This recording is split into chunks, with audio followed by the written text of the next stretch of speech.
नमस्कार, मैं खुशी और आप देख रहे हैं हिंद सागर। आइए नजर डालते हैं आज की बड़ी खबर पर। मीरा भाईंदर का चुनावी मुकाबला काफी पेचीदा हो चुका है। टिकटों के वितरण ने राजनीतिक दलों के भीतर असंतोष, बगावत और नाराजगी बढ़ा दी है, जिसका असर चुनावी गणित पर पड़ता दिख रहा है।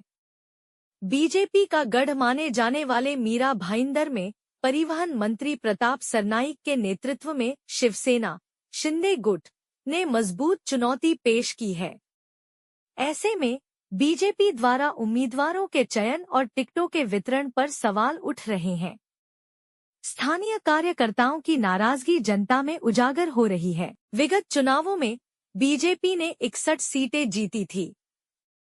इस बार प्रभाग क्रमांक 1, 2, 3, 4, 5, 8, 13, 14, 18 में टिकट वितरण को लेकर नाराजगी से हिंदी भाषी मतदाता भी बंट गया है। यह स्थिति वोटिंग के दिन रही तो तस्वीर कुछ और हो सकती है। टिकट वितरण को लेकर असंतोष सिर्फ बीजेपी तक सीमित नहीं है, बल्कि शिवसेना और कांग्रेस में भी अंदरूनी असहमति देखने को मिल रही है। कांग्रेस और शिवसेना में विवाद। प्रभाग क्रमांक 10, 11 और 16 में एक ही परिवार के सदस्यों को टिकट दिए जाने से शिव सैनिकों में असंतोष है। स्थानीय स्तर पर इसे परिवारवाद से जोड़कर देखा जा रहा है। वहीं कांग्रेस ने प्रभाग 9, 19 और 22 में नए चेहरों पर भरोसा जताया है। चुनाव और जीत का समीकरण साधने में कांग्रेस ने कुछ उम्मीदवारों की हेलीकॉप्टर लैंडिंग भी कराई, जिसकी कार्यकर्ताओं में मिलीजुली प्रतिक्रिया है। पार्टियों में बगावत और नाराजगी का पैमाना। बगावत और नाराजगी का सीधा संबंध दल के आकार से दिखाई दे रहा है। जो दल जितना बड़ा है, उसमें नाराजगी उतनी ही अधिक है। वहीं छोटे दल टिकट वितरण से उपजी असंतोष की स्थिति को अपेक्षाकृत बेहतर तरीके से नियंत्रित करने में सफल रहे हैं। कुल मिलाकर बगावत का सबसे बड़ा असर बीजेपी पर ही पड़ा है।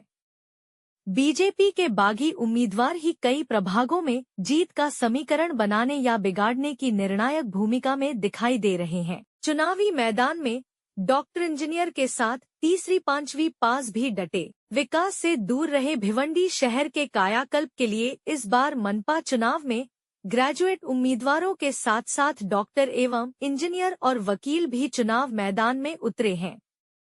दिलचस्प बात यह है कि अधिकांश पूर्व नगर सेवक 10वीं कक्षा से कम पढ़े लिखे हैं। इनमें तीसरी, पांचवी, छठी, 7वीं, 8वीं, 9वीं, 10वीं और 12वीं पास उम्मीदवारों की संख्या काफी ज्यादा है।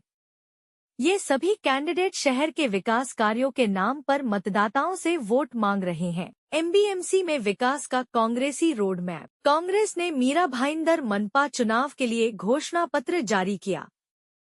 इसमें जलापूर्ति की स्थायी व्यवस्था, गड्ढा मुक्त सड़कें, मेट्रो परियोजना की शीघ्र पूर्णता, मजबूत बस परिवहन व्यवस्था और टोल नाकों पर सुगम यातायात को प्राथमिकता दी गई है। वैज्ञानिक कचरा प्रबंधन, भूमिगत गटर योजना, स्वच्छ सब्जी मंडियां, पर्याप्त पार्किंग सुविधाएं, आधुनिक स्वास्थ्य सेवाएं, सार्वजनिक शौचालयों के विकास पर भी जोर दिया गया है। कांग्रेस ने महिला सशक्तिकरण, खेल मैदानों के विकास, मजबूत कानून व्यवस्था, साइबर अपराधों पर नियंत्रण, पर्यावरण संरक्षण को भी अपने एजेंडे का अहम हिस्सा बताया है। अब तक के लिए बस इतना ही। फिर होगी आपसे मुलाकात ऐसी एक और बड़ी खबर के साथ। तब तक के लिए नमस्कार और देखते रहिए हिंद सागर। ऐसे ही लेटेस्ट अपडेट्स के लिए हमारे चैनल को सब्सक्राइब करें और तुरंत नोटिफिकेशन पाने के लिए बेल आइकन प्रेस करना ना भूलें। और यदि आप हमें फेसबुक के माध्यम से देख रहे हैं तो हमारे चैनल को फॉलो जरूर करें।